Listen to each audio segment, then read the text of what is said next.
You look good, bro. Okay. You look good, bro. Chilling.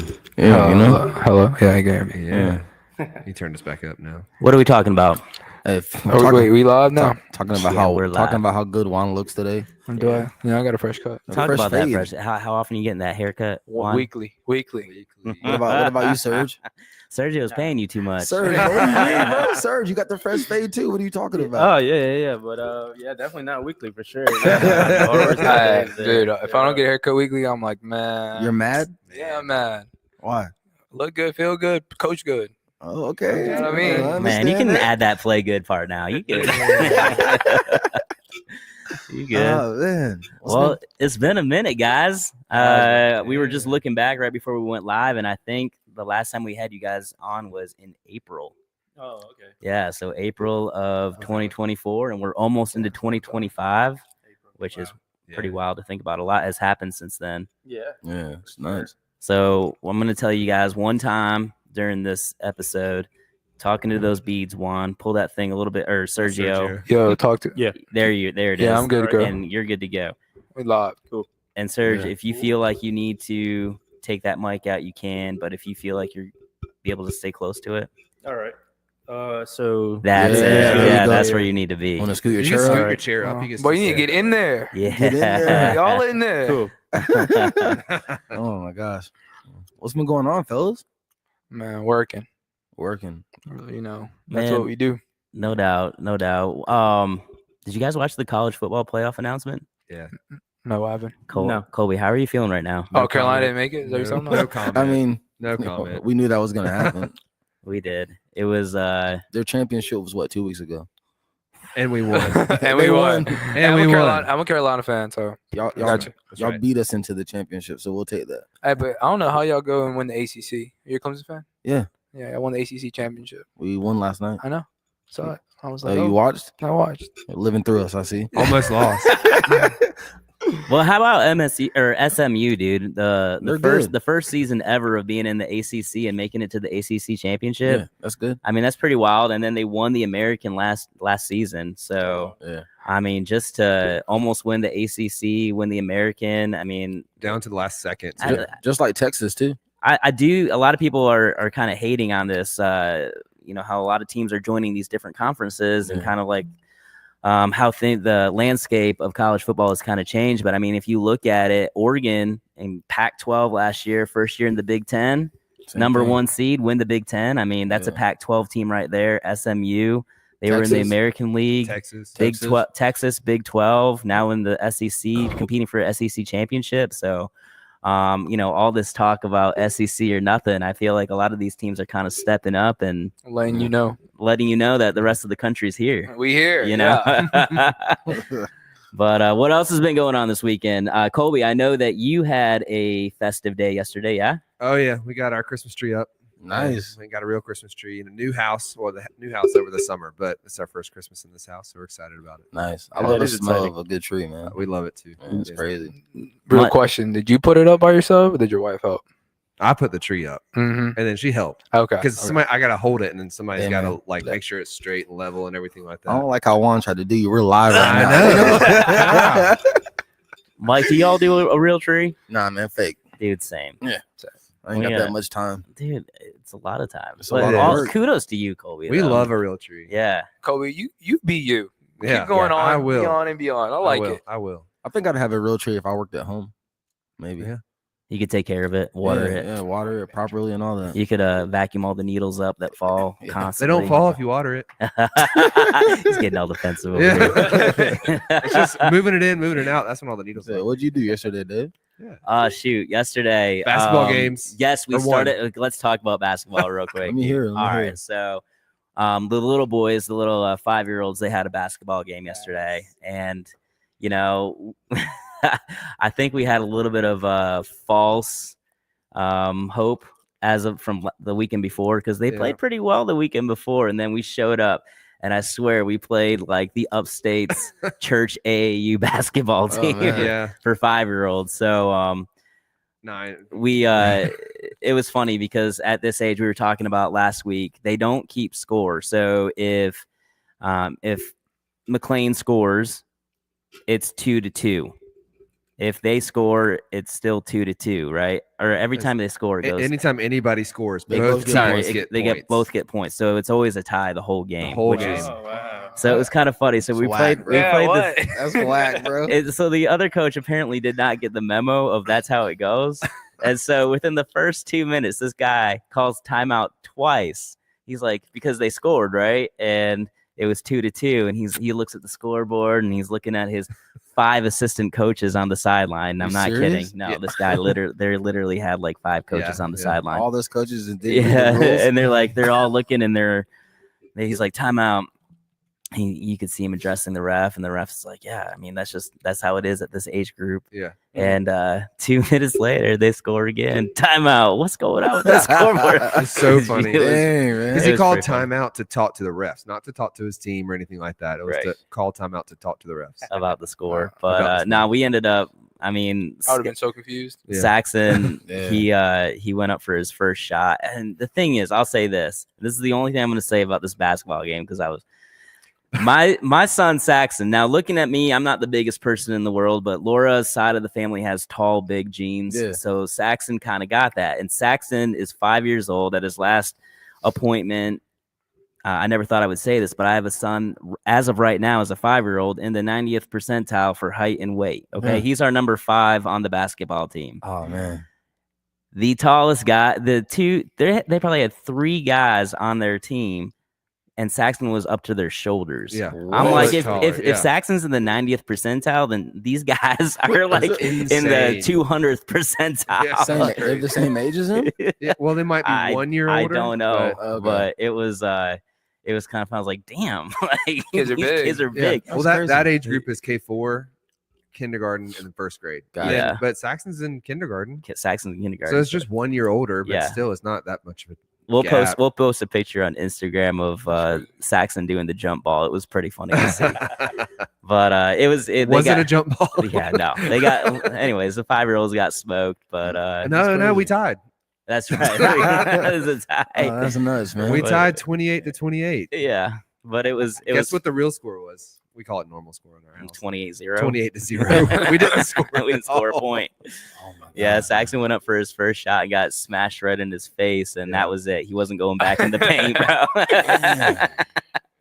But anyways, it was fun. Basketball is it's fun. I enjoy it. I didn't enjoy yesterday, but we went outside afterwards and worked a little bit, so it was fun. Yeah, there you go. Anyway, I'm trying to think of anything else relevant going on. I can tell you what I did What yesterday. did you do, Mike? You know, like, damn, Not just- ask him. Just forget me, you know? Like, Yeah. I don't know, man. I went to one of the best futsal leagues in the upstate yesterday. Yo, sir. all Yes, right, sir. there You know it what I'm is. There saying? it is. I like that You know, transition right there. Sponsored by Top Tier, you know. Went to 90+OT 4v4 league. It's pretty dope yesterday, man. The guys at 90+OT, you know, they put on a good show. Yes. Yeah. Well, let's bring him in, man. So we've got 90+OT, Sergio and Juan. Like I said, this is they're the first guests that we've had that are First making a repeat. second Mhm. round. So congratulations, round 2. 2 for 2 But yeah, you guys started your futsal league this past weekend. Okay, Yeah. so talk about it. How was the first Saturday? I mean, I think after doing it for so long now, it's like it's easy, but we always try to make sure that it's up to standard, that everybody's having a good time, that when you walk in, you're like, oh, okay, these guys are for real. Yeah. Have everything organized from, making sure we have all our sponsorships aligned the way that we think it should be, make sure that everyone knows, okay, this is field 1, 2, 3. And we have greeters at the door like, hey, how are you? Thank you for coming. Make everyone feel welcome. So, I mean, I think it was great. Awesome. How long y'all been doing it? You say you've been doing it for a couple of years now. How What do you long? say? 2, 3? This is our third season for Alright. Third season, yeah. for winter. Yeah, this is our third, fourth season. Yeah, third, fourth season, winter. So, Nice. and that's not including the summer ones. Yeah. Yeah, it's good. Good. So the futsal league is a little bit different than like the 5v5 league. So talk about, you guys are what, 4v4 in the futsal, Yeah. and then it's a little bit of a different ball, correct? Yeah, so pretty much it's like for the futsal league, for the 4v4, you have 3 field players, you have a goalkeeper, right? Realistically, that goalkeeper should be playing like a 4th player when Mm. you have the ball, right? When you're defending, obviously he's a goalkeeper. Yeah, the ball is a little bit smaller. That way the kids don't head the ball. That way it doesn't go all over the place and causes an injury. So we really take that into consideration. other than that, like there's not much difference. I mean, the field's a little bit tighter, but other than that, it's pretty good. Yeah, I The think ball's a little heavier too, isn't it? Yeah, it doesn't Yeah. bounce. There's no bouncing. Yeah. Like once you drop it, it just dies. Yeah. Right there. it's dope, man. I mean, I think the kids are really enjoying themselves, man. Everybody had a smile on their face yesterday, and like that was one of the dopest things to see, like the kids truly having fun, you know. And every parent was cool. No parents got angry yesterday, so you guys keep the parents David under went control there. too. Yeah. Oh man, but no, it was a good league, man. Some teams had some sick jerseys, you know, and I enjoyed myself, man. You know, walking into the pavilion, you know, there was a lot going on, but like you guys said, as soon as you walked in, you knew where the futsal league was. You know, you guys had the 90 OT plus sign and the balloons, man. So that was a good look. Walk in, see all the sponsors. You know, I took some pictures for David so you can see. Yes, Yes, sir. I Yeah. love those pictures. Yeah, Yes, sir. man. Yes, sir. So, how many teams do you guys have, and what age groups are they? And Juan, I'm gonna have you take your hand off that mic. There Sorry. you go. That way, we could popping bottles over Rico here. Suave over here. I think right now for the younger ones, we have about 24 teams. Mm. 24 teams, and this is Okay. not included our high school league. High school league is another eight teams that we added. So I guess in total closer to like 32, 35 teams. Dang. Mhm. And high school started Friday night, right? Correct. Yeah, they go on Fridays. Yo, how was that, Friday man? Was it lit? It was Yeah, vibey it's for fun. sure. It's fun. It's fun. I think high school we're definitely going to take a different approach, just because they're older and stuff. Mhm. So we're trying to create an environment where they feel like where they feel not just welcome, but they feel like they can enjoy themselves, be themselves. But I mean, high school is where even ourselves are going to enjoy being in there. The music, we're probably gonna bring some FIFA consoles next Oh, time, yeah. Sweet. TVs, Get all out. little hangout spot. Yeah. I told all the high schoolers already, bring your little girlfriends, whatever. Yeah, We're just gonna make start it a trying hangout spot. things. Yeah. Yeah. You gonna have a pot for that FIFA? You know, a pot, for a winner? Yeah, that would be interesting. I still haven't put a lot of thought into it in terms of exactly how to do it, but I think it'll be good just to have it in there and see what's up, what goes Yeah. with it. Goes with it. I think that's the beauty about the high school one, where we'll be able to go with the flow. Yeah. Go with the flow. How long's the league for? How many weeks? League 6 weeks. 6 weeks? Yeah. All right. All right. Mhm. So both are. So it's like both. So yeah, every weekend except what? Is there one weekend? The 21st, yeah. because that's the weekend that we have our winter camp, Mhm. our High Solutions winter camp. So that'll be the weekend, 21st to 23rd. High school will still go on, but not the 44 for the youth ones. Yeah, because most of them will be in our camp. Which, by the Mhm. way, Mhm. if you haven't signed up now before they fill out, just let everyone know. I don't want you guys to miss it. I'll be there. He'll be there. A lot of people will be there. How I'm many- gonna be there. How many spots are left? Because like last time I seen it was like 20. Yeah, we're down to like 15, 20 spots, last 15, 20 spots, Okay. and we fully sell out. And yeah, go from there. We announce our camp shirts this year. I think we're also might be announcing a couple of little merch stuff. People has been asking me about merch and whatnot.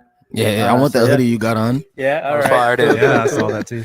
Oh, can you tell us what color the shirts are gonna be this year in camp, or is that still a secret? Yeah, that's always a secret. Yeah. I was that's trying to always get some secret. exclusive stuff. You see that? We might have to. You heard it here first. You heard it Yeah, here. we might have to. We're definitely going to do like a post or like a little review soon about it. But yeah, that'll be exciting. Got you. It's a good little Christmas gift for all those parents out there. Yeah, Why I buy know. why buy your kid a toy when you can buy them an experience at the winter camp? There you go. Yeah. I think that's perfect. So talk a little bit more about the winter camp then, because you guys, the cool thing about your guys' camp is you bring in coaches kind of from all over, Yeah. especially this year, right? A couple of the coaches we've had on this podcast.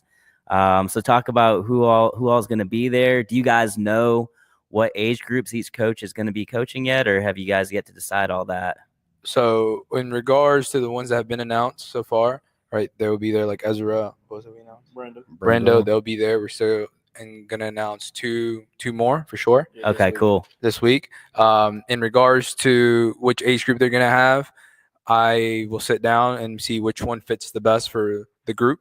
Obviously, we want the kids to have an amazing experience and not just be there as, like I've said in the past, babysitting them, but like, okay, can we get something out of it? Make it fun, make it where they're like, oh man, this is the best camp. Yeah. Where I'm actually learning, but I'm also having fun at the same time.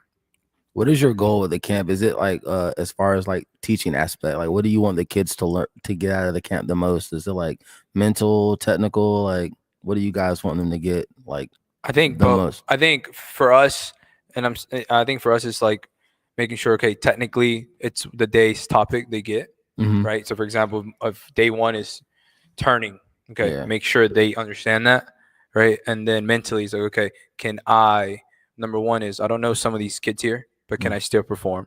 And then, all right, number two is can I still train at a good level, even with the coach that I don't even know, most probably, right? Yeah. And then can I listen? Can I become coachable? And then have fun. Yeah. That's most important. Yeah, for That, sure. that leads me to one thing I was going to ask you guys. So whenever I was growing up, I was always taught there's 4 elements of soccer you need to be really good at, or Okay. like practice on, right? Mhm. Technical, tactical, physical, and mental. Mhm. That's the 4 things. Correct. And we always kind of were under the impression that whenever you're young, you want to focus in on technical stuff, make sure you're good on technical ball and everything like that. And at what point does that change for practices, for team practices? Because I think that you can get technical skill training either at home or with a side trainer type thing. Yeah. But at what point do you think that the technical pieces should be out of team practices, if at all? I don't think they should ever be off Okay. because at the end of the day, technically, you have to be able to execute before you can do anything tactically. Mhm. And me being like a club coach, I mean, I'll live by that and will always stand on that. Just because, like, you can tell a kid do this, do that, but if technically they cannot receive a ball, then you're really not going to get nothing out of it. You're just going to frustrate them. Your team's going to get frustrated, and that's just asking for disaster. So whenever, as a coach, do you think that you could talk to, or you can expect players to have technical training at home outside of practice, like whether they go to a private trainer or say, hey, go do this at home? Like we have practice 2 or 3 days a week. On the other days, go outside for 30 minutes and you get one cone, literally anything. It could be a shoe and just go do technical drills by yourself. Is that okay to expect that of kids to do? I would say you can expect it, but will they do it? That's a difference. And then that's where I saw a quote that's like, there's kids that really want it and the kids that are hungry for it, right? And that's what the kids that are hungry for it, you'll see them do it. They'll go outside, kick a ball, and do this and that, right? The kids that just want it, they're just not going to do it. They're just going to do team training, and that's about it, right? And then nowadays, like with them playing different sports, it's like maybe the days they're not coming here, they're doing everything else. They might be doing another sport. Exactly. Yeah. So that's like another reason why I don't take technical part out of training. You just can't. Because they need it. Because they need it, yep. Do you ever feel like it's going to take over other space in practice that you could be working on something else? Like one thing that I think that our team probably could work on more is set pieces, quick throw-ins, like gameplay things of like, because right now or building out the bat, like anything like that. Like I feel like there's time in practice that you have to do team things, whether it's quick throw-ins or doing practice corners, practice set pieces, things like that. You can't do that at home. Correct. So does that, like, at what point does it weigh? No, I think for me it's like, and I think I talked to him the other day about this, is whenever, like, for example, I have a training topic for the day, it's like you're saying right now, building out the back. That's what we want to work on. Yeah. And quickly, breaking the line of pressure, whatever. We always have to start, for me, it's like I start a pattern that involves technically and tactically what they're probably going to have to see. So one I can think is I put 4 cones like this, and then a 6 and a 6, and it goes here, here, here, boom, boom, boom. And then from there, you build onto it to, what you really want to get out of it. And then you start adding defenders to make it more live play, right? I think at you guys' age, with the kids being, what, 6, 7, U10. U10? Yeah, U10. U10, and it's kind of hard to do all that, right? Number one is because there's like 40 of them. So it's like, so it's like, hey, I can't, just sit everyone out because I want to work on this. Yeah. Because then the kids aren't getting reps. And at these ages, the younger ages, and he stands on this too, is like they need to get on the ball and be on the ball as much as possible. So based off like your topic, you might, if you're building out the back, you might work on like turns or passing the ball back and then opening up, things like that. But if you're working on finishing that day, you might do skill moves and then shot type things. So it just depends. Yep. Do you guys feel that team numbers need to be smaller at club level? Like, I know you're a club coach, but like, do you just like, you could coach better if the teams were smaller, right? Depends. What age? Like U10, U10 U10 when you got 18 players on a team, 18 Yeah. that plays Ran- 7v7. rambunctious boys, man. Yeah. I say yes and no. Yeah, I say yes because like obviously you'll be able to focus a little bit more on Mhm. just that core, but no because then you can only do so much with them got because you. they can't comprehend everything that you're gonna want to I say, got you. That's right? true. And then you're gonna get into the point where it's like you as a coach are gonna get frustrated because you see it happening, so you want to add a little bit more, and they're not gonna get it because they mentally cannot get it yet, Mhm. and then Yeah. you're like crap, like and it just goes shoo. So Yeah, You I lost think them. at the age where you can start doing that is U13. U13. Yeah, Yeah, U13. I U13. figured, man. That's Puberty. when That's puberty, man. Yeah, and that's when they're going Yeah. into middle school, right? Yeah. Mhm. So they're used to changing schools. They're used to having a little bit more Correct, yeah. responsibility type thing. So you can And bring even that there, into soccer. like he's seen my 12s and he saw my 14s play, and it's night and day. Mhm. Just 1 year. It's just how much they understand things. It's just night and day. Yeah. So it's like you have to be patient and you have to just understand like their age, understand how old they are, understand, mentally where they are. Mhm. So Is that why it's a you lot. don't coach U10? Exactly. Oh man, Serge, why you don't coach, man? You never thought about coaching? Like you're really good with the little kids, man. Yeah, coaching full team. I don't know. I think it's just because right now at the moment I just have a different approach towards the game. So I feel like, and that's why a lot of people sometimes are like, "Oh, Juan, is coaching." Sometimes people want to know how it affects me or how it affects 90+. In reality, it doesn't affect 90+ as much, and the reason for that is because I'm able to take 90% of the weight with him having the ability to coach. Mhm. So yeah, I mean, I just prefer just to have that individual or that small group setting where I can kind of focus strictly on teaching the kids rather than results, rather than all the other stuff.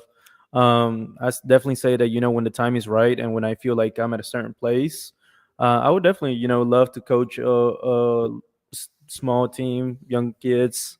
Yeah, show them show them how I think the game should be played, and go from there. But I think it will definitely be a very impactful experience here. But yeah, the time should be coming. Yeah. Mm. Yeah, I agree. I think just my 2 cents on that. We were kind of texting about this the other day when it comes to business, right? Yeah. You see a lot of these, and no disrespect to anybody, right? I think everybody's out there doing an excellent job and doing the best they can. But I think when it comes to a business, it's especially a small business, because I run a small business, you have to be all in, right? You have to have at least one partner who is all in, focused on that business. There's so much that goes on behind the scenes rather than just the training part, right? There's payroll, taxes, Bills. all that stuff, social media. There's a lot that goes into making sure there's toilet paper in the bathroom. There's all kinds of stuff that goes into running a small business. And I think when you make it an actual business and not a side hustle, results can really happen. And I think that's what we've seen with you guys, right? Like, this is a business. It's not a side hustle. This is what you do. This is how you make a living. And the growth that you guys have seen in the last couple years is because of that. An all-in kind of attitude. Yeah. No, yeah, I definitely agree with it. I mean, it does take a lot of time and does take a lot of energy, like you mentioned, behind the scenes, just making sure that one, I think, because behind the scenes, 90+ seems like he has 20 or not 20, maybe like 5 or 6 full-time employees, Yeah. sending emails, receiving emails, handling social media. But in reality, it's just me and Juan, or or 70-80% me. And so yeah, it's just a matter of being very professional about it, making stuff clean. Yeah. Yeah, that's it. So the last time we had you guys on in April, what do you think has changed with 90 plus since April when we last had you guys on? What's different now besides the 4v4 futsal league and winter camp? Like, what new things are you guys working on, if you can tell us anything? I think the infrastructure is starting to become better. Okay. Like in terms of because it's me and Juan training, and everyone does enjoy that and everyone does love that. But at the same time, we know and we understand that there's a lot of phenomenal trainers and coaches who want to take part into something great. For example, we have Lauren, Mhm. who's a player at University of Anderson, or Anderson University.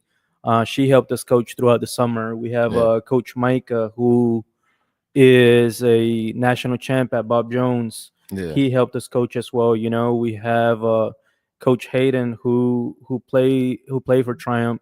You know, he helped us a lot as well. So just making sure that we're bringing the right team together. Mm-hmm. And this is a team that we personally trust to take charge of training. That way we can continue, like you guys say, to think about the bigger picture, right?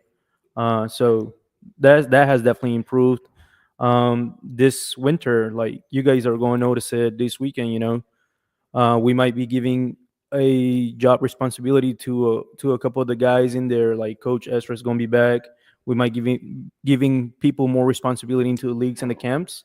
That way, we can kind of start just continue to see the bigger picture. Yeah, Yeah. that's pretty much it. That's So awesome. speaking Yeah. of bigger picture, though, what is if you have like a 5-year goal or something, like where do you want to get to? What do you want to be? What do you want to grow into? Yeah, You go first. definitely just state of the art soccer facility here in Greenview. Okay. Indoor, outdoor. Um, yeah, so I mean, I think that's kind of what the main goal is at the moment. Have a great coaching staff. I guess reteach the way people see soccer, and the reason what I mean by this is kind of like what Mike said about the futsal league. You know, that experience is something that for him, for the kids, like they probably and it might be an understatement. Maybe they haven't experienced that before. Continue to create more events, more programs, just bigger things like that. That at the end of the day, people leave and they're like, "Damn, like this was cool," you know. I think the futsal league is like really big because like the kids at that age group don't get to play it. So you know, like yesterday, Porter, like you know, after we got done with the game, and I was like, you know, how did it go? He's like, man, like Dad, like it's faster. You know, like you know, Juan told me I need to open up my body the other way, and you know, I'm like, bro, like it is. And I said before you came here, I told you like, bro, these kids are faster than you, but I was like, you got to play faster. And like he realized, like you know, like the ball, he's like, yo, you got to have a sticky touch and you got to know what you're going to do before you get the ball. And I guess he's never had to think about the game that way. Yeah. So you're helping younger players think about the game in a different way that they're not having to think about it when they're playing on a 7v7 or 9v9 field, which I really think is awesome for the kids. I definitely agree. And you know, just to clarify, when Porter, the faster is the thinking part, you know, because there's a lot of players who could potentially be physically slower, but if their thinking process is a lot faster, then they're able to do better decisions because of that. Now that being said, you know, I think that's kind of like every time we come up with an idea, everyone looks at us or even thinks, or you know, and it's like, wow, like that's way off the left field. You know, would it work? Is it something soccer? Like it is soccer, but it's completely different. And then so when we first introduce certain ideas, it's always not a sense of doubt, but you know, there's always like, is it going to work? Like, what is this? But once they experience it, then they're able to understand a little bit more. When you guys come up with a new idea, like how do y'all like? Do y'all just like? Are y'all just having a conversation, or are you like, or do you think something's gonna work? And Juan's like, no, that won't work. Like, you know, tell us about. It's actually the opposite. Tell me. Like he's the one being more like Optimistic you know, about optimistic about it. But nah, like me and him, we like, dude. There's times that, you know, 10 at night, we call each other and just talk about it. Talk about like what can we do next, or just we have we built a good relationship where we just call each other sometimes and we just flow a conversation and then stuff just starts happening. And then a lot of the things is like we experienced it already, so it's like how do we put our own twist into it? So I think that's how it works. Juan gets a text message at 3 a.m. when Sergio wakes up with an idea. Hey, get us idea. No, we all know Sergio doesn't wake up until 10 a.m. I think my girlfriend, she was telling me the other day, she was like, oh, what are you going to do? And I was like, oh, I'm going to go, like I have a busy day and I'm going to go with Juan. And she was like, you're hanging out with Juan again? I was like, yeah. And then she's like, about what? I'm like, work. And she was like, so the only thing you and Juan talk about is work, and I am here live to say yes. Like 95% of the things that we talk are about work and soccer. You know, which is the same thing for you. Yeah. Yeah, it's literally what we talk about. I mean, but like, how do you guys keep your passion about that? Like, you know, and your drive to continue to, you know, focus on soccer and the business, you know? There's no plan B. That's Yeah. why I say it's all we got. For real. Yeah, literally, it's like where we put everything we got into it, and you know, he had to sacrifice some things for it. I've had to sacrifice some things for it, and it's like, all right, we're gonna really do this. So. Yeah. I think that's shout out to you guys because kids, you need to learn if you want anything in life, you got to sacrifice. Yeah. Mm-hmm. Yeah, I think I do think that's awesome. I think it's awesome when you are all in. Like I said earlier, all in is when things really happen. You know, when there is no plan B, Yeah. and you're like, I got to make this work, and I got to come up with new ideas. And I think new ideas is where, you know, business thrives. Yeah. So kudos to you guys Appreciate it. for sure. You mentioned sacrifice, and one thing I was gonna kind of ask you guys and see what you thought about was when players, or part A, part B, when do players need to specialize in a position, and if they need to change a position when that to me that's a sacrifice. Like if you are born and bred center mid, but then your coach is like, hey, I need you to be a left back. You know, and that's a sacrifice for them. But like, at what point do you think? So, part A is, what point do you think someone should specialize in a position, and if they need to change, how do they go about doing that? I think nowadays the way the game's going is you can't just specify in one position unless you're like Haaland or Ronaldo. I think you should always have 2 or 3, and I think mostly 2. 3 is just whatever. Yeah. But having that will help you be more valuable in any team that you go into. I think you should start really focusing on those 2 and 3 when you're U15. So U15, 16, 17, and 18. I think everything else just play everywhere because you want to have those experiences. Yep. Like, okay, because like what happened with Hayden is like Hayden was a, you know, right back, and then he had to go play up top. He had to adapt. He had to figure out how to do it. It's just same thing with me. Like I used to play in the middle. All right, now I got to go play right back. How am I going to do that? Yeah. But luckily, growing up, my coach put me in different places. Yeah. So I was able to, you know, adapt quickly to it. The same thing happened to Tyler too. Yeah. Yeah. So like, did he talk to you guys about that, or like, you know, like how that was for him? You know, like Yeah, we spoke about it, and I mean, it's like, and like I think like again, back to sacrifice. It's like you got to sacrifice. Yeah. If you want to play, you got to sacrifice. You know, adapt to it, and that kid right there can adapt to anything. And dude, I hold him to a very high standard as a person, as you know, as a player, and I think his future is so bright that I wouldn't be surprised if you see him make a debut with the first team or second team or something. Oh, like, wow. awesome. Like I think that kid's a player. We're talking about Tyler here. Yeah.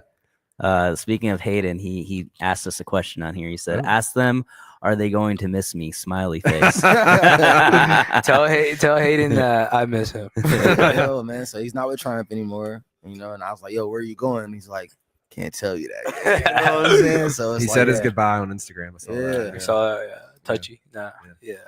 Yo, what do you guys think that like he could have maybe not worked on differently at Triumph, but like, do you think Triumph is elevating players like to the next level? Like, you know, without like, you know, speaking bad on anybody, like, is that somewhere where players are elevating their game, you know, to the next level of the USL Championship?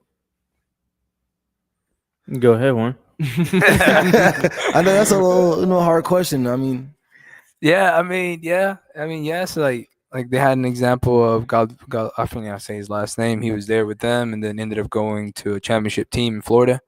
So yeah, I mean, there's opportunities there. I think they do a good job, and I'm good friends with Rick Wright. So yeah, I think he means well by the players. So yeah, that's awesome. Yeah. No, I mean, I think that's important because you want to have a league or a team that's gonna try to elevate. But I mean, they're there for their league. You know, Triumph and their coaches and their administration, they're there for their league and their team right there. But they also want the best for their players too. I think so. I mean, I don't know too much about them and their coaching and everything, but I feel like that's a good ethical, moral concept is be there for your players and help them go to the next thing. So for sure. I think, you know, me and Juan have been able to talk a little bit more lately since he's been on our table over here with his knee.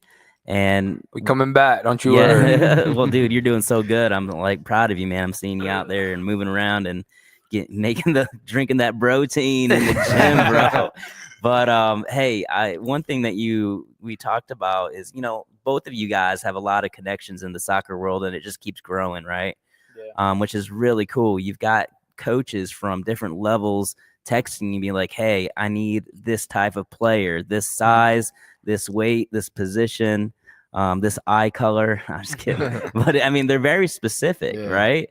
Talk about that. Do you think that coaches, and there were times where you're like, man, I really feel like this player would maybe benefit them more, and they might not be this specific size, but they've got this talent or this group set that would really benefit them more than like this player. Yeah. Talk about that, man.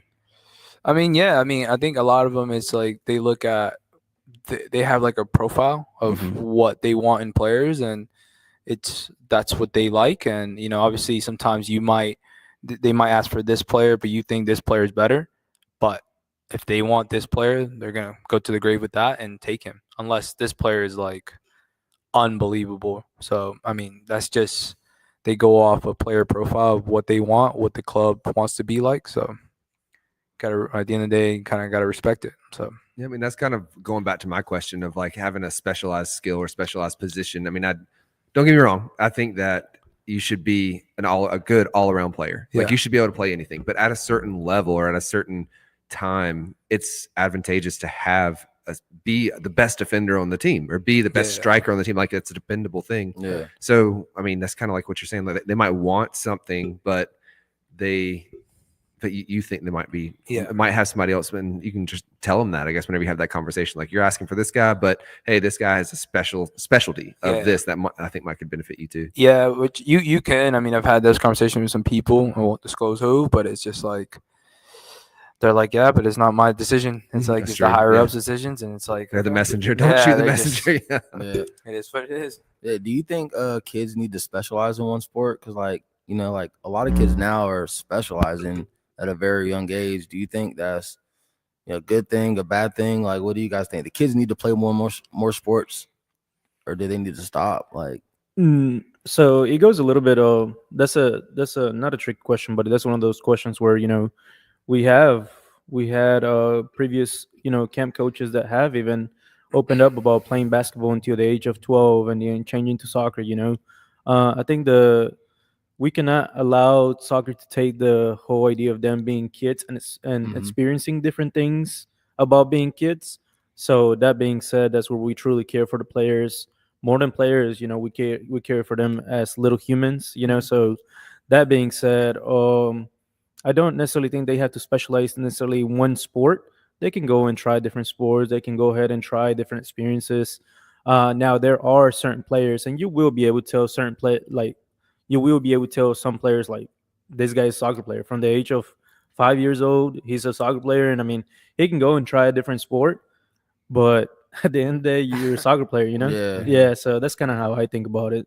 And it wouldn't be wasting their time. They will get to experience something different, but at the same time, with those certain specific players, come back to soccer. Yeah, I mean, my opinion is that they should have a specialty, but then that they can choose, and it can change. Yeah, but they also have other sports that you're just kind of extracurricular, and you can do different things and like have fun. Because like both my boys are playing soccer, and Wyatt's excelling in soccer and doing really well, and going to see you guys. But he's playing church league basketball. Yeah. So it's like it helps get energy out, but also gets like, you've talked about this before, David, just like different movements, and that's more of like your. I don't know that much about the physical part of it, but like there's different movements to basketball than there is to soccer, and there's different other things. So I think it's beneficial for them too. And I think too is like, I think to a certain age, like I think for me, it's like like when you're 12, obviously still play those other sports because that's something that you can do on your off time. Yeah, you don't just want to stay strictly only soccer. Obviously, there's gonna be kids that do want it, but sometimes those kids might go out with their friends and they might just play basketball just for fun and stuff like that. So they want to still be able to to dribble basketball, not just be like, so what am I doing here kind of thing. Yeah, no, I mean, I get that. I'll just think about like when you think about other countries like Spain or Brazil, and this kid, he just played soccer and then he gets to this high level And then, you know, their countries are so good when we go to the World Cup and when we go to do different stuff. And America seems to like fall behind. Do you think that's because we don't specialize, or you think there's just too many sports for our kids to choose from? Or you think it's coaching, or you think it's our federation? Like, what do you know? I mean, I think that in America we have a choice, like a lot of choices, like you're Yeah. saying. Like kids can pick anything, and at Mhm. the end of the day, the parents are gonna, you know, do what the kid wants. You know, it should make them happy. And in those other countries, it's like, no, you're doing this, Yeah, because that's what they're we're used raised on too. So, and then some coaching. I mean, I'm not to talk bad about anybody, but some coaches don't. I don't think they develop.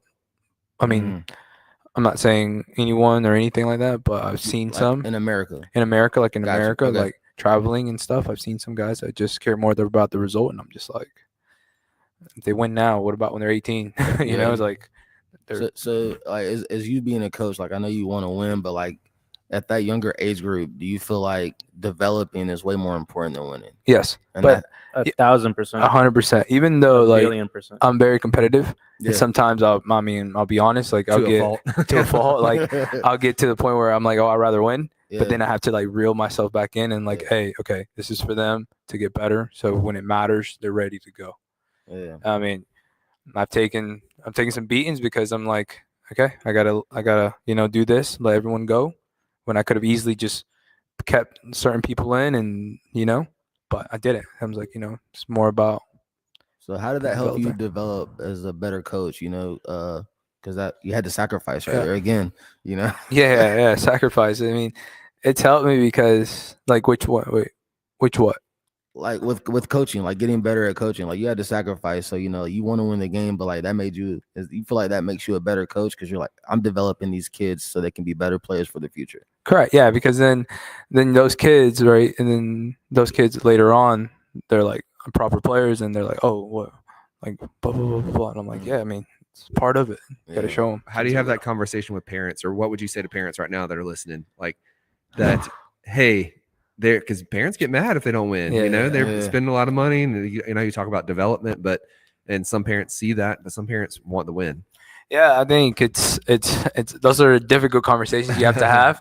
But if you let them know up front from the beginning, like we're trying to develop, obviously we're gonna win, obviously we're gonna lose some, but at the end of the day, you want to let them know that okay, we're here to develop, and then they'll see it too. Yeah. Like they'll see it like at the end, you can be like, oh, think about day one when they played this team, and then they're playing this team, and like you can see the difference, you can see the patterns, you can see their movement being better, them not turning the ball over 30 times, now maybe it's 10 times, all those little things like that, and it's just educating them about it. Yeah. And I mean, again, it's not an easy conversation all the time because they do want to win, like you're saying, but it's like, okay, can we, I think if you tell them up front, I think they'll do it. I'll do it for them. I like how you said educating them, because sometimes parents, including myself, need educated, because I feel like if you can say, if we wanted to win, we'd put the strongest kid in the back and the fastest kid up front, and we'll just kick it over everybody and run and go. If we wanted to win, we would do that. But instead, we're going to work on certain things, and there's going to be failures. There's going to be mistakes, but we're going to build from that, and you'll see the mistakes start to minimize. Correct. Yeah, 100% agreed. Yeah, no, definitely as well. And that's the reason why, when the question was asking me about coaching and if I'm ever wanting to coach, that, you guys getting insight, while I'm holding off. And that's exactly, the conversations that you don't really look forward to having with certain parents. And for me, it's more like, if you want to win, you can stay over there. But if you want to develop your kid, then come over here now. Once again, there's a competitive side to a sport. Everyone has a competitive side. And there are certain and this is always like, certain ages to certain ages. After a certain age, winning and the results are going to be important and they are going to matter. But that's only going to come if you did the work when you were here. Yeah, but I mean, even with you coaching at 90+OT, you still have hard conversations because you've had them with my son. Oh, yeah. You know what I'm saying? What? So, like, No, not Porter. No, Porter. Yeah, but like I see that side of you. So that's why I was like, man, like I feel like you'd be a great coach because you tell Porter what he doesn't want to hear. Like I don't come inside anymore. So like, so I try to stay outside. But I came in and I was like, yo, where are they? Like they're not kicking the ball. And Sergio's talking to him. And I feel like that has helped his game and him as a human being grow so much more because he's controlling his attitude. And I mean, like, these are things I've tried to work on with him, but like when it's coming from Coach Sergio, like, hey man, he was right. You know what I'm saying? So yeah, like, you're the He dad. was right. Yeah. There's this funny interview. I don't know, you guys ever. I think there's this funny interview of Kanye, and I think Kanye had an idea, and then they were telling him in the podcast like, "Yo, you should do this," and then he was like, "You don't have the answers. You don't have the answers." And I think like 10 years later, I think the person who was interviewing him was right, and he was like, "You know what? You were right." And that was a funny conversation I had with my younger brother too, because I give him a lot of advice on a lot of different things. And then I'm just like, man, if I feel like we replicate this scenario all the time where I tell you something and then you end up saying like you were right, like, hey man, you're gonna have to catch up sooner or later with that. Yeah. But is it hard to have those conversations with players, no matter what age they are, like when you guys are training them, but like, hey man, like sometimes we don't need to play, we just need to sit over here and talk about some things. Yeah, no, I don't think it's that difficult, at least for me, just because once again, I don't necessarily see them, and there's a reason why I'm so quote quote good. I don't even know what that is, what is good, right? But with younger players, I excel with them because I treat them. I don't treat them like they're 6-year-olds. Yeah. So I don't babysit them. I don't talk sweet to them. I don't change my voice for them. None of that. It's just I treat them like little professional. yeah, basically. little professionals, exactly. Which is like, all right, you tell me what you want. You want to score 3 goals this weekend, okay? You want to get off the bench and start playing more, okay? You want to be faster than your friend, okay? You want to get to a higher level, okay? Then depending on what you want, that's the way that I would treat you. And that's where the conversations just come in. I was like, okay, this is what you want, then these are the conversations that you need to listen to right now. And to an extent, like, I'm willing to go wherever, or do whatever in terms for you to understand what you need if you want to get there. And that's when I have conversations with Porter and with a lot of other players, it's just like, if you because I think Porter specifically, since we're talking about him, and he's not the only kid, but a lot of little kids are like, but I'm only 6 years old, and I'm like, well, bro, if you want this, you can't just be 6 years old, Yeah. Yeah, I think that's another thing that you guys really bring to the table when it comes to training. And I've said this before, I probably said it on the last podcast, but treating them, we say on and off the field, right? Like, I brought up the example a while ago. I don't remember. Of course, I don't remember. I don't remember what podcast it was, but I think we were talking about you, Juan, and you saw Wyatt and Riggs at a practice at CISA, and it was kind of like a different scene that they don't normally see you at. So they were like, "Oh, hi, Juan," instead of being, and you were like, "No, that's not how you approach a coach. Yeah. This is how you approach a coach. You look at him in the eye and say, 'Hello, Coach Juan. I hope you have a great practice,' or something like that," right? But it made a difference. It makes a difference. They remember that. I mean, Riggs came home and told me about it, so it made an impact. Or an example for Sergio, maybe like I'll text Sergio every once in a while and be like, "Hey, how's Riggs doing in training? What are some things that you see?" And he'll be brutally honest sometimes. Riggs needs to be faster. Riggs needs to make quicker decisions. Or like one time he texted me, said, "I've seen a huge change in the last couple of weeks. He's really, really stepped it up." And I remember I said, I've noticed that not only in soccer, but in all kinds of things recently in the last couple of weeks with Riggs. And I was like, I don't know. I took him out hunting. I don't know if that made him feel like more of a man or something, but he texted me back something that I almost like, honestly, I kind of almost choked up when he said it. He was like, "No, I think it's just you spending time with your son." And I was like, wow, that's deep, right? It was. Yeah. It was like, it's kids at this age, especially from 6 to I think 12, they really need time with their dads. And if you're spending time with your dad, I think that gives your child a lot of confidence, and it kind of rubs off on every aspect of life, including sports. So that was like, that meant a lot to me. Yeah. Yeah, don't get me choked up over here. No, I'm serious. When I read that, I was like, "Oh man, what a response! So wise." But it's true. It's true. I think a lot of kids just want time. Oh yeah, especially little boys with their dads. So Wise words from Sergio. Mhm. There we go. That's Yeah. right. Wyatt and I, our time together as we play FIFA. He's grounded from PS5 right now. Oh no, what happened? Just attitude issues. Attitudes. That's my boy right there. But no, we spend time playing FIFA, so it's fun.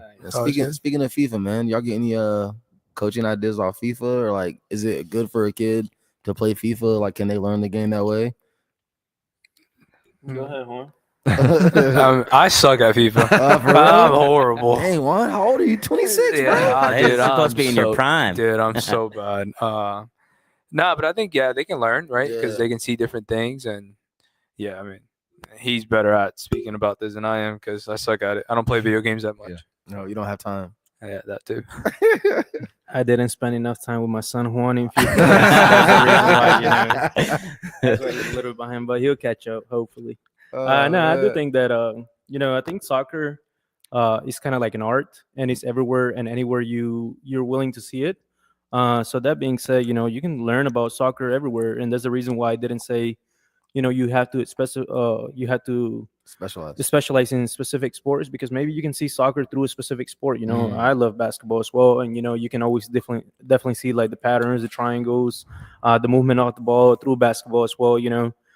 Same thing for FIFA. Like I had a couple conversations with high schoolers that I have trained, and I have suggested to them, like, play FIFA more. Like it sounds weird, but play FIFA, like buy FIFA, and I mean, try that and let me tell and you can get back to me and talk to me about what you think, and they'll be like, yeah, it definitely helps them understand the game a little more from a tactical perspective, because they're able to step out and they're able to see the game from outside in rather than inside, and they're able to see, like, okay, if I'm a center back, well, what are the options that I have?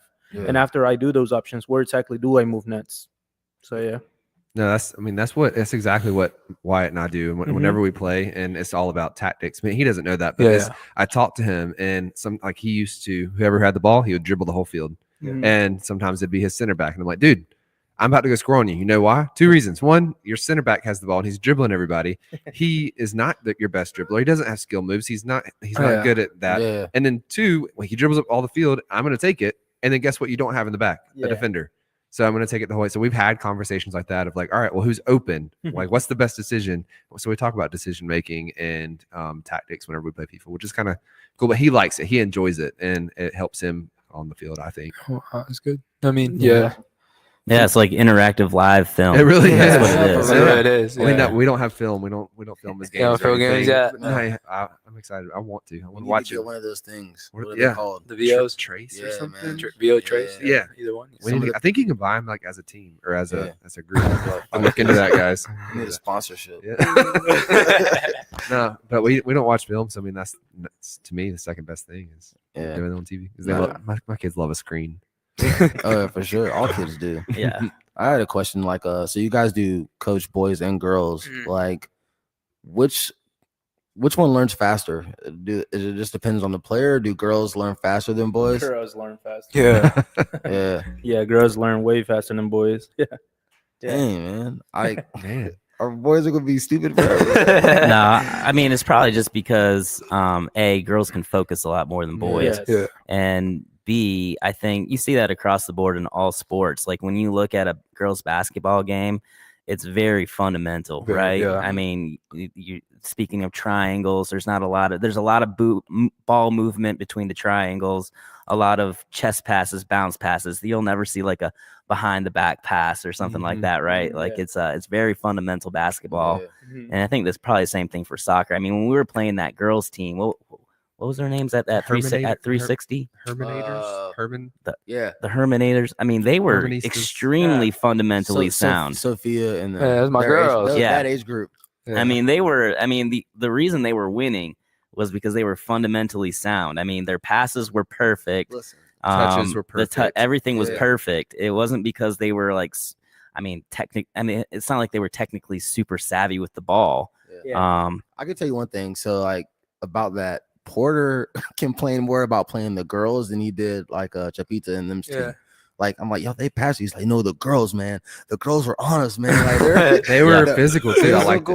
And they really played the game well. It was really cool to see. I mean, Andy's talked about that whenever we had him on back in the spring. Because he coached girls and then he went on to coach boys, and he said that the girls, whatever you tell them, they're gonna do. Yeah.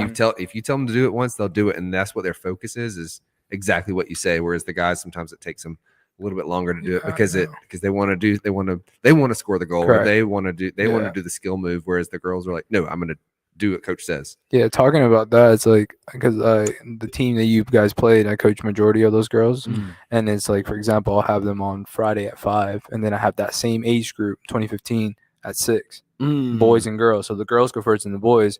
And for example, we might do the same warm up, but it takes the guys longer than the girls, and I'm just like, how? But then you put So you can't use the same like coaching plan for each team. No, you can't. You can't. You got to mix it up. You got to do different things. Who's your favorite to coach? Oh, Here live. Here You ain't got to answer that. I'm just joking. Not that team, but what girls or boys? Yeah, Yes. girls or boys. Yeah, Not necessarily those teams. Like, what do you mean, like individually or as a team? individually. Like, do you like training girls or boys more? Boys, Yeah. Sorry, ladies. I like training dribblers more. Dribblers? Yeah. Dribblers. Okay. Yeah. Yeah, I seen you. Sergio, you got some quick feet, man. Yeah. I'd be at the end of the training sessions, depending on what group, and maybe sometimes there's not enough players, I'll jump in. But yeah, Mike has seen me a little bit with the soccer ball. Yeah. I don't know, Porter and Greer beat you the other day. So. And Ari. And Ari. Yeah. That little girl's good, man. Yeah. Oh yeah, she's dirty, man. 2018 kids, man.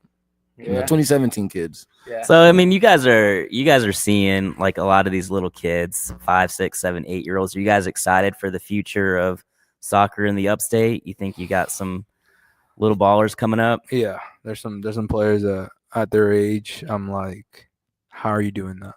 Like, but hey, it's good. It's good for everybody. So yeah, definitely. Yeah. No, I think definitely excited for what the future holds, in soccer for those kids, and just for the game here in Greenville, and also just kind of very attentive, and that motivates us to work harder and making sure that when the time is right, we do provide use opportunities for them when the time comes, making sure that because someone can be great at the age of 6, 7, but if their development doesn't continue outside of us, or if the development doesn't really work, then things can completely just go away, different turn, right? So just making sure that we have everything ready for those kids when the time comes. So what do you think like parents can do now to make sure that Greenville stays a soccer hub, or the U.S. soccer can be best? Like we've talked about a lot of what ifs. Like, what if growing up there was a soccer ball on down there instead of a basketball or baseball and everything like that? Or what if we weren't pay to play in the U.S.? Like, but ballers, bro. Yeah, I'm telling you. But what about the now? What about the parents that are now here now? Like, what can they do to set up their kids for success? I think just support them, right? I saw a thing that's like majority of the kids losing the love for the game is on the car ride home, because after games some parents just hammer them, and it's just support them, and just obviously I was talking to somebody earlier about this. It's taking that hat off and just being, instead of like the parent watching the game in intense, is taking that off and being just the kid's parents. Like, hey, how were you? Like, how you think you did? Like, did you do good? Okay, great. Obviously, if they ask you a little bit more, then but it's only if they ask. So just being there for them, because like I said, it's like a lot of them lose the love on those car rides home because they're getting hammered, and it's just like, I can never please or whatever. Like I mean, like, I love my mom and dad, but like they used to be on my ass if I played bad, right? So no, I mean, that's cool. That's interesting that you said that, because I've seen a video before that it was baseball, but it was a dad who is the coach of their son. Yeah, and he was the actual coach. Yeah, and they had a rule, and it was called the hat rule. And if the dad was wearing the hat in the car on the way there or in the car on the way home, if the dad was wearing the hat, he was the coach. And then if he was not wearing that, he took the hat off and threw it in the dash, he was the dad. Yeah, that's awesome. And he would ask the son.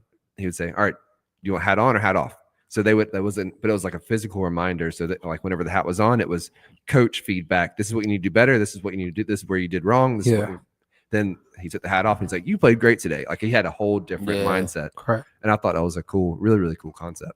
Yeah, the joystick parents, man. Mhm. Like they're crazy, bro. Yeah. Like sometimes I think all parents do it, like in a way. Like, hey man, get into space, but like it's just hard. Like I guess being a parent, because nobody prepares you for these things. I was like Mhm. watching a TikTok the other day, like watching a soccer game can take the soul out of a parent. You're so drained emotionally after. You're like, Yeah. oh. No, I mean for real. Like, there's been games where I'm like, yo, we play good, and then the next week I'm like, who are we watching? Mhm. I know. We're going to make a league for the parents where the kids get to Yeah, watch. yeah. That's what we're going to do. Oh my god, I can That's do it. hilarious. I I'll love play in that. it though. I'll do play. that. I'll do that. Look, we're ready. Look, we got Yeah. three right You got three right now, here. yeah. 3v3s, just be ready. Yeah, it's funny. I think going back to the multiple sport thing, I've had this conversation with Riggs. He likes to play basketball too, and he's like, but that's just for fun. I was like, well, what is soccer? He's like, that's more. I'm like, it's not that serious, really. It's really not that serious. Like at the end of the day, it's we're in Greenville, South Carolina, and you're playing on a U10 team playing up. Like it's not that serious. I'm like, it is fun, right? He's like, yeah, it's fun. I'm like, all right, good, because that's the thing. It's like it's not that. I don't want him to think like, yeah, I want you to take it seriously. I want you to get better and everything, but it's not like that serious. It's still fun. Yeah. And I think honestly, maybe having a conversation with that and taking a little pressure off your younger kids and realizing that, this is still the age of where it's supposed to be fun. Like none of these kids are really that good yet. Even like the best player on the team isn't very good, so it's not that serious, but as long as they're having fun and they love going to practice and they love going to training at 90+OT. Of course. And as long as they love taking that ball out in the backyard and playing with it, that's the most important thing. Yeah. Sure. Yeah. 100% agreed. Yeah. And then you just give them your full support and being like, yeah, let's do it, but yeah. Anything else that we want to discuss with the boys here? No, man, I think this has been a great It's a good episode. one, yeah. I'm glad Yeah. you guys came back. All right. Should we do a quick rapid fire? Before you guys do a quick rapid fire, though, I wanted to ask you this, just like, and this doesn't have to be, endorsing 90+ or marketing 90+, but, when we first came or first time, you guys asked us like what was different from whether it was different trainers around the area or why 90+ was different. Like, do you guys have a better idea? I mean, Mike, you went to the league. You guys experienced just first camp since then, are the kids like I think the difference in you guys and other places that I've been around the upstate and even in other states is like the kids are truly having fun and they are attentive to you guys, respect you guys. And I just think the main thing is like they're feeding off you guys' energy for the love of the game, and they have the love of the game, and it just works, man. Like when you walk in a place, you can feel the energy. It's just good vibes. Yeah. And I feel like that's what the kids get when they go to 90+OT, when they're going to you guys at Pittman Park, like just good vibes and good soccer, man. And they're really learning from you guys, and you guys are developing, kids. Because I know when I watch a kids play, like that's a 90OT kid, and now like I go in, I'm he There was a he 90OT, is. So No, I mean, and I can't really talk much about anybody else because we've only been with you guys. But I mean, I can say that one thing that's really awesome about y'all is you're individualized. And you mentioned that earlier. Is like, what do you want to improve on? Let's improve it. What do you want to improve on? Let's improve it. And again, like Mike said, just the attitude. You make it fun, and you treat them like little humans. They're not just little robots. They're humans, and they're little kids. But you treat them the right way, and they're individualized for them to make them better at what they think they need. I think the biggest thing that I've noticed is just the attention to the small details.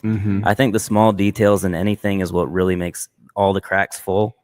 I think, one thing, simple thing is like when you guys have your winter league, not everything from the music to the trophies to the social media to the interviews, the backdrop of 90+OT, The yesterday you tagged me in this thing where it was like this MVP and it kind of fanned out. Like that looked cool, right? Yeah. Like those little details, I think make 90+OT who they are. I think the also the preparation of the camps and even individual trainings. Like I think you have an idea, you know, of your plan for the day. It's almost like a teacher. You have like a plan of what you're going to teach that day. It's not just, oh, the kids have showed up. All right, let's kind of figure out, oh, cones here, cones there, and we'll come up with some drills. Like, you know exactly what you're going to do prior to people showing up. And I think also the quality of coaches that you guys hire. Yeah. I think it's hard sometimes to, and this is in every business, keep a culture as it grows. So as things grow, it's hard to keep that same core values and culture that you started out with when it was just Sergio or it was just Juan or you two together. Now you have like 5 coaches or whatever. So I think vetting the coaches and really hiring people that line up with who you are and how you want things to run, so that you know, like when you're not there, things are going to be the exact same way as if you were there. Yeah. So I think that makes a huge difference too. We talked about this the other day. It's like, for us, it's like when we do hire someone, they have to go through what we call a test kind of thing. It's just like seeing where they are, because speaking for me, I'm like very picky about who trains my kids. So like if I trust you to train my kids, that means like I trust you. Right. Because I don't want to just put somebody random out there then it messes up our product. Right. But so if I'm bringing you and I'm letting you train my kids, the ones that, like, you know, have been with me forever, then hey, I trust you and I like believe in you and would do everything possible to make you a better coach, give you feedback, and this and that. And luckily for me being able to coach, you know, club 2 is like, okay, this is how you're gonna how they're gonna translate this in a real game, not just here. And same thing with him. And him is just building trust with his like the guys we hire too. Right. Yeah. The last thing you want to do is hire people because you have so much business where it just fills space. Right. Yeah. Like that's not what you want to do. It's better almost to turn away people because you don't have enough coaches than to hire random people to try to get more people in. No, yeah, I do agree. And that's definitely, you know, I saw this poster and I'm probably going, you know, get in the future, but it was like chase the vision, not the money. And that being said, it goes with the idea of, you know, like it's ironic. We have turned away clients and we do have a wait list on people who want to train with us. And the reason for that is because we could easily be like, you know, we're going to fit 30 kids into this space or this time slot, but at the end of the day, it's not the same quality. And we did say from the beginning that we wanted to improve on the quality over the quantity. So that being said, yeah, and one knows this, but it's about being, you know, very detailed. Like me and Juan always have conversations of, you know, he'll turn in something or he'll be like, show me something. It's like, let's use this. And I'm like, it's not the best of the best, you know, it's like not perfect, you know, and that's kind of where the details matter, where it's like, you can't half-ass stuff, you know, like half-ass stuff, you're going to look like a half-ass, you know, so, so yeah, you just have to. I mean, even the small detail that you mentioned earlier about bringing in like PlayStations or whatever while kids are sitting around. I mean, that's a cool thing. Like that's fun. I mean, it keeps people engaged, gives the kids something to do rather than just like, you know, throw bananas at each other while they're waiting to play. Because they will. Because they absolutely will. They will. Yeah.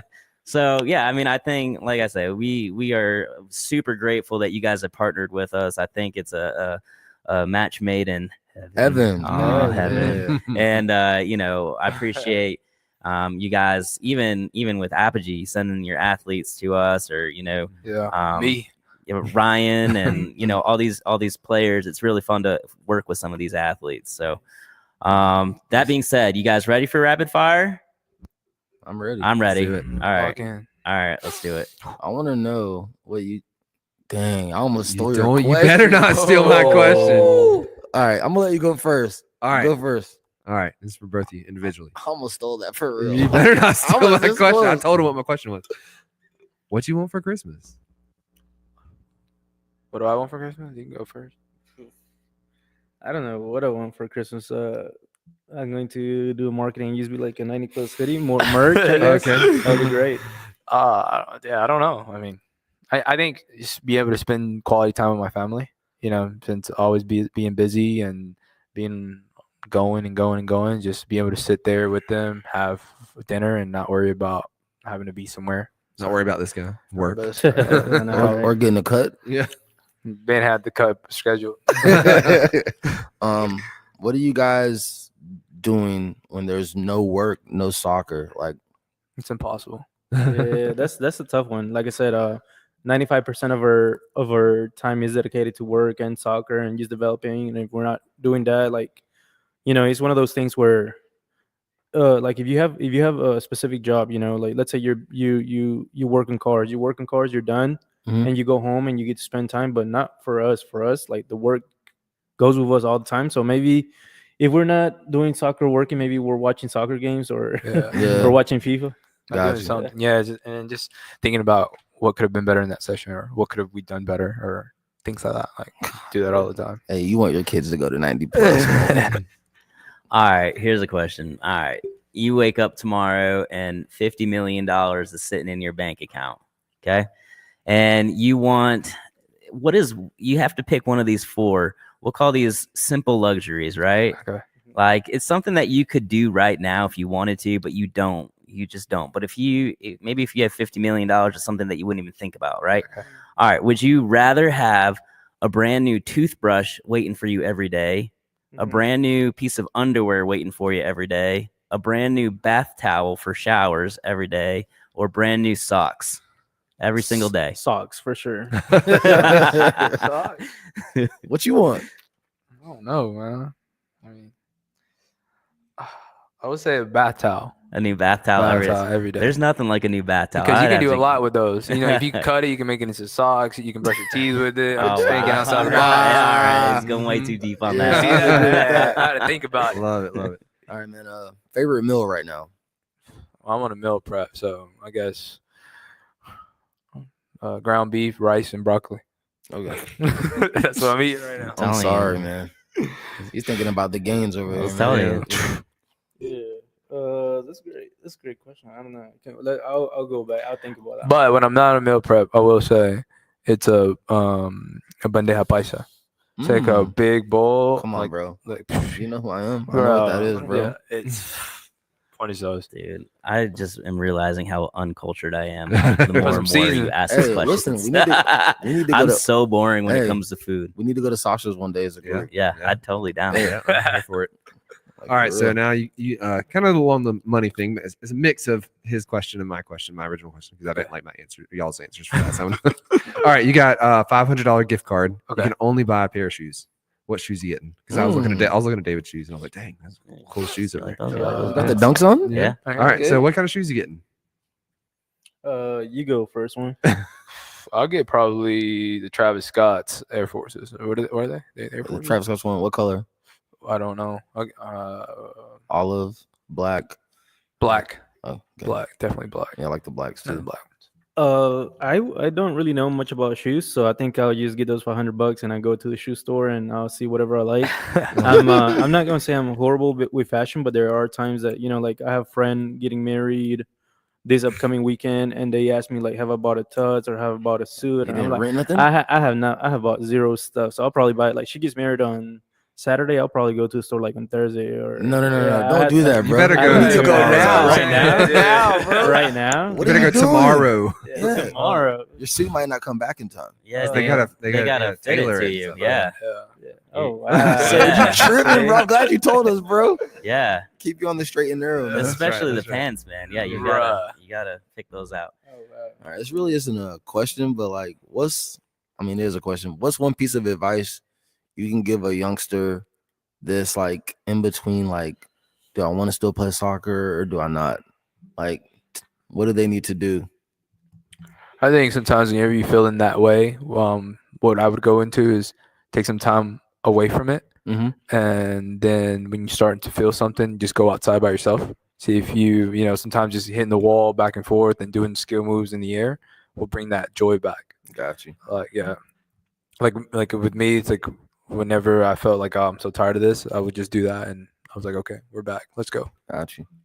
Yeah, no, I definitely agree. It would be the same answer, which is kind of like take some time off of it. that's the reason why the sports earlier, different hobbies or different things, are always so important for you. But yeah, you just take some time off of it, and then go from there. There you go. I like it. I think you're up, dude. All right. What is the oldest? How old is the oldest piece of underwear in your drawer right now? Jesus Christ. I don't know. Well, I had to Call him watch- out. Juan says a certain somebody's watching, so I had to call him out. Yeah, on This the is a trick. show. This is a trick question, bro. I think. I mean, not even a year, I guess. Really? Dang. Wow. He's not old yet, I guess. No, Oh, yeah. definitely not. You'll have those same underwear in 10 years. I don't know, man. I was folding laundry today, and I was like, man, I don't even know if I've dude 10 for sure at the. Yeah. What? 10 years? Oh, 10 years for 10 you? years? No, I was. It's definitely not for me. It's definitely not 10 years. I would say that I haven't really kept track of it.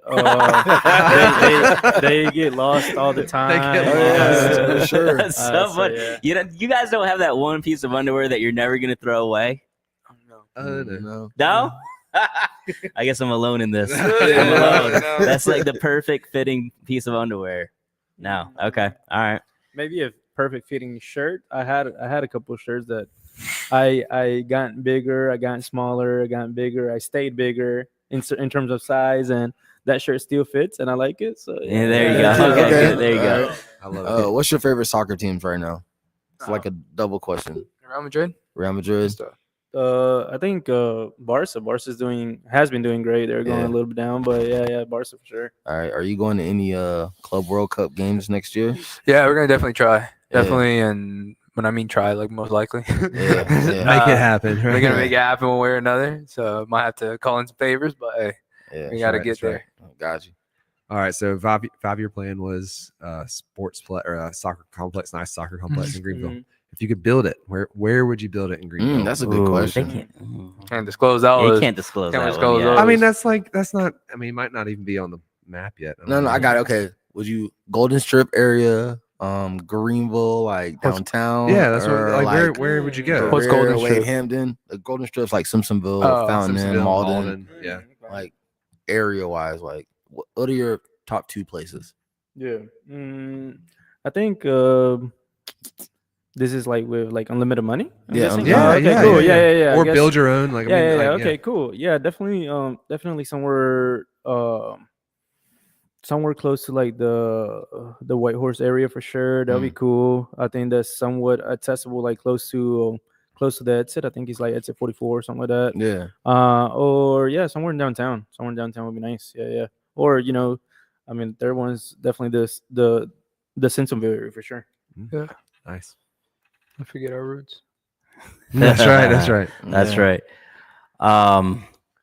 I wanted to touch on one thing before I ask the last question. I do think that 2026 is going to be huge, obviously, with the World Cup here. And I'll say it for this reason is right now, when I literally have that TV on all day long. I don't know how people can operate without a TV on. I don't listen to it. The sound's not on, but I'm like, You looking hear that, at it. Alex? You hear that? And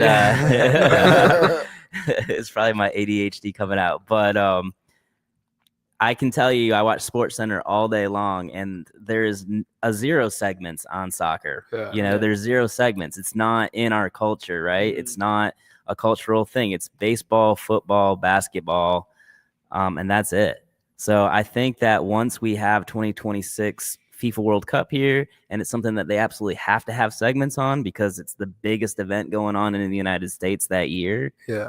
I think they'll see that so many people are tuned into that way it might become a more mainstream topic on ESPN or on Sports It Center. has to. So I think it's gonna be really good. Like you were saying, people are gonna see it more. They're gonna Right. live it. And I'm a true believer that sometimes people just have to live that experience, right. and it's gonna change everything. 100%, because I mean, look at Europeans; they have zero idea about how awesome college football is, Mhm. right? Kai, I mean, I think that's probably the most relatable thing to like a Champions League game would be college football. You have stadiums of 100,000 people. You've got all the traditions and all the chants and all the music and everything, right? I think that's probably the most relatable thing. So once they see something like that in soccer in America, it'll be a lot more relatable. Yeah. And I think that culture of soccer will really take root, where right now it's just kind of like this outside thing looking in. So, I think it's going to make a lot of people curious. Right. Because, I mean, it's like if that's you're all you need. a lot of athletes, unless you're exposed to soccer, You don't really see it. a lot of people see it as like a startup sport, right? Like everybody crazy. starts sports by playing soccer. It's an easy entry sport, right? Yeah. You just kick the ball and run. A lot of people don't see past that part, and then they start playing basketball or football or baseball. But I think the culture of soccer will start to infiltrate, and I think that'll make the biggest difference. It's gonna start next year, you know, with Yeah. Club World Cup. Yeah. Next I year. think too, and you know, when like these games come and like the big crowds and they're, you know, making noise down the streets, and at first people are gonna be like, "Whoa, what's going on?" It's gonna be nuts. But bro. then they're gonna be like, "Okay, like this is This we can is- get behind this, Yeah, and it's just gonna change Right. everything." yeah, So All I'm right. excited for that. When was the last time there was because there was a World Cup here in the U.S. before, right? yeah. What year was it? 92? 94, 96, I right? thought it was 98. 98. Oh. Oh, I could be Yeah, wrong. 90s. I was only 10, so I mean, Yeah, like, I was born. I was I young. definitely it was. Dang, calling me old, bro. I don't think it was 98. I I think think it was 94, 92. For I think it was 92. When was the Olympics? 94, 96 was the So- Atlanta Olympics. So then 94. Yeah, I think yeah. I don't know. Yeah. It was in the that makes 90s. sense. I think during that time he definitely gave a huge push towards soccer. So it's just about big pushes. And I think this is what this World Cup is going to do, where it's going to give one of those pushes, like one of those hard pushes where people are going to understand and view soccer in a different way. And I mean, you can kind of already see it a little bit, like us being in the soccer world like 24/7. Like I'm already seeing like Mike said, something about experiencing training outside of the state or 90 plus, better than other states. And it's like other states and other 90 pluses are happening in other states, if we can even call it that, where they're starting to focus a lot of like the technical aspect of the game. But that being said, it's like I can kind of already see like a little bit more of the movement growing and growing. So I think with the World Cup and just the club World Cup too is just gonna have bigger momentum. Yeah. Awesome. All right. One, I think I'm sure we've asked everybody this, and I'm sure I asked you guys this last time too. But one piece of advice for a young soccer player who wants to make it to the collegiate level, we'll say that. One piece of advice is, again, be willing to sacrifice your nights out with your friends and partying, and don't get caught up in that mess. It's good. Really good. Wise. Yeah. Yeah, I think it would definitely be, just understanding the importance of details and understanding the importance of just being a player that can do a couple of different things, kind of like what we spoke about, those two positions, those 2, 3, potentially 3 positions, like that's highly important if you want to be a different type of player. Yeah. Awesome. All right. Well, Mike, anything else you want to say? Nah, man. Shout out 90+OT, man. Yes, sir. Thanks for coming. Yes, Thanks on. for coming. Appreciate you guys. Second time. Yeah, we're excited to see what happens in 2025. Come on. I think the future is bright, and we are excited to be a part of it. And again, partnering with you guys is, I think I can attest for Colby and Mike. We kind of jokingly say we started this just because we were always talking to each other. We were texting each other all the time anyway, so we might as well start a little podcast. And we didn't really think it was going to do anything, but it has grown, and you guys being a part of that has been huge. So we just thank you. Appreciate it. Thank you, For guys. sure, man. All right. Well, y'all heard it here. Sideline Talk. Thank you. Peace.